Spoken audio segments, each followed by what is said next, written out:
All right, everybody, welcome back. Good late morning. We've got more tight ends to take a look at here, and in this video, we're going to be focusing in on the second round tight ends, and there are right now two of them. These are guys that are projected to be in that first half of day two, so a lot of value, a lot of intrigue, but at the same time, it's not quite what we saw in the video earlier today. It's a little bit lower than that. So adjust your expectations accordingly, and let's talk about Mason Taylor of the LSU Tigers. 21 years old when the season starts, so very young. 6'5", 251 pounds. Nice tight end frame. 32 and a quarter arms, 10-inch hands. Big boards, there's actually a pretty decent bit of uniformity here.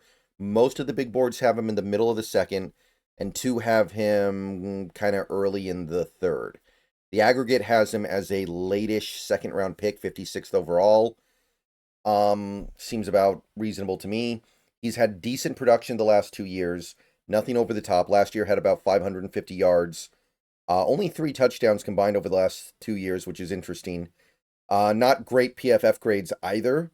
So there is definitely some stuff that you might find a little bit wanting here with Mason Taylor. But let's go ahead and run down his profile. He's a very good athlete. I think that's one thing that needs to be said because he didn't do anything at the combine that's not necessarily readily apparent. But Mason Taylor is a very good athlete with the way he runs his routes, the way he can break them off, the way he can pivot, the way he can, uh, excuse me, change direction, the way that he can use his short area agility. He's got great ball skills, really good at tracking the ball, really good at finding the ball in the air and adjusting his body to get it. He's got good hands, brings in most things that hit him in the hands. He's got a big catch radius as well. He gets out to those errant throws, no problem, hauls them in, big. He does have legitimate downfield speed. Yeah, I don't know how great it's going to be in the NFL, but he can be a downfield weapon. He can run up the seam and get behind the defense. And he's also not afraid of getting physical. He can catch a contested catch. He can play through contact. He can catch through contact.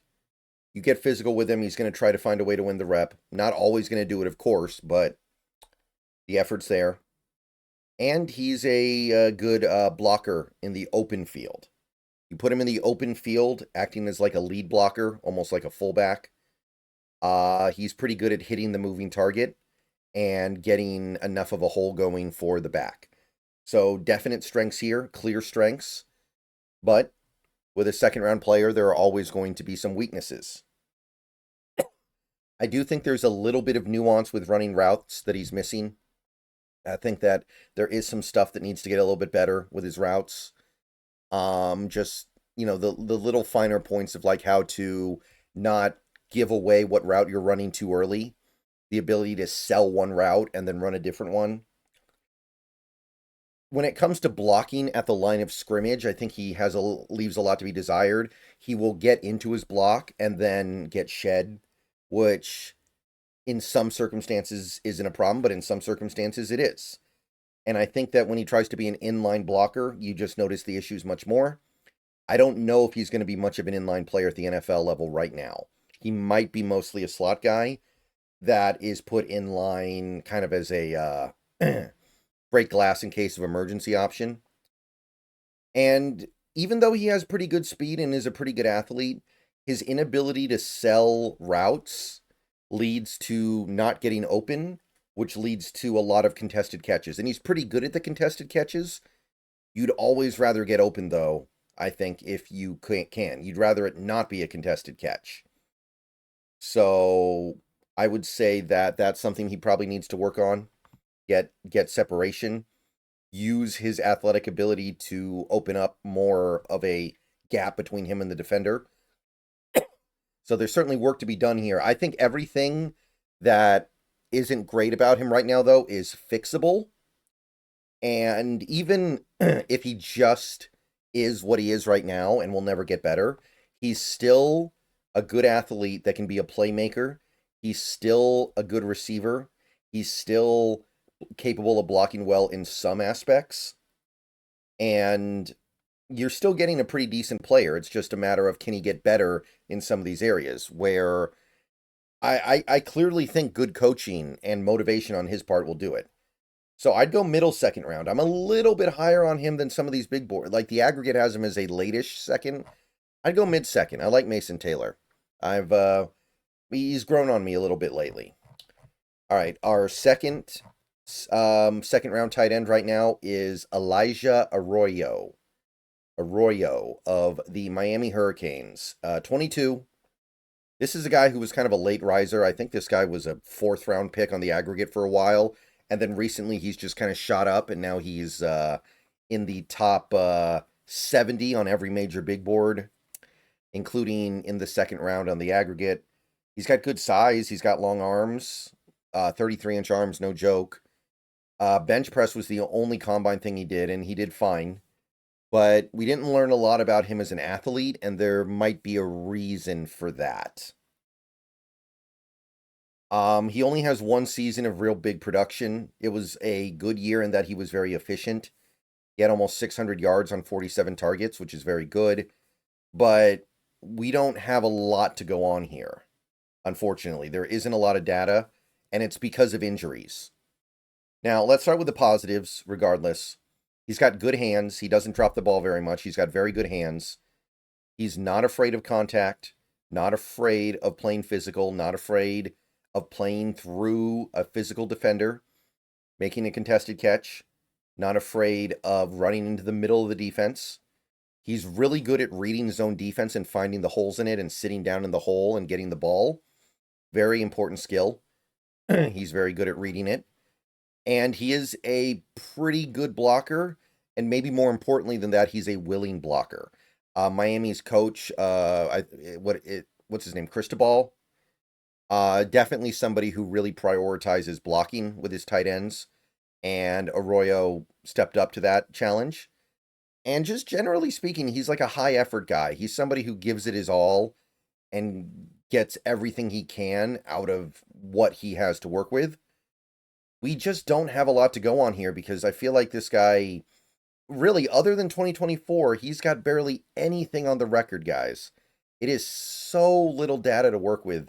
We have one season, and that one season, he didn't even get targeted 50 times. He's really not a great, it doesn't look like he's a great athlete in terms of things like short area quickness, acceleration, top end speed. I don't think he's a very good athlete.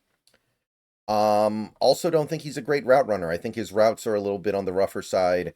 I think that he doesn't sell his routes the way he should, or his fakes the way he should. I don't think his breaks are all that clean. I don't think that his athleticism allows him to run the more complex routes out there. And while he is a capable blocker, I don't know if he's a good blocker because he's just not that strong.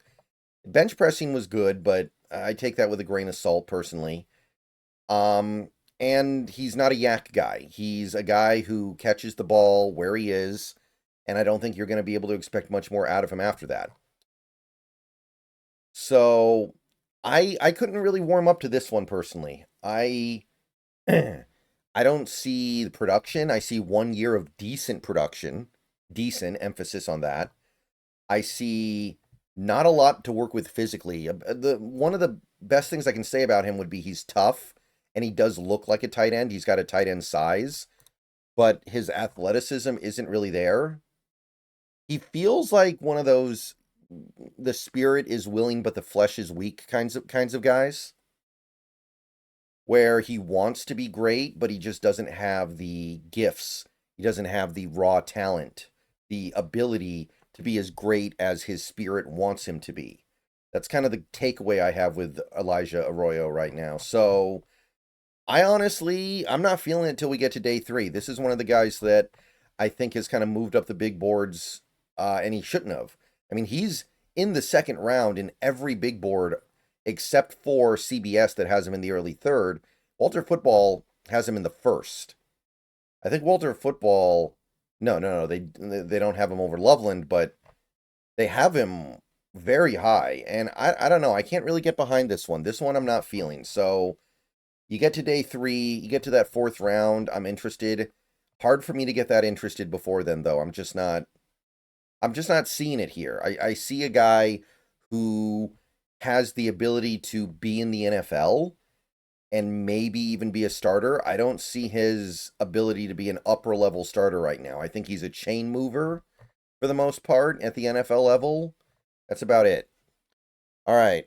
See you guys later. 2 more videos with tight end stuff coming later today. Go Hawks. And if anything else happens, of course, we'll cover it. Again, remember, Bleacher Report show tonight. Tune in. Going to be going live probably a few minutes early. So hope to see you guys there. Go Hawks.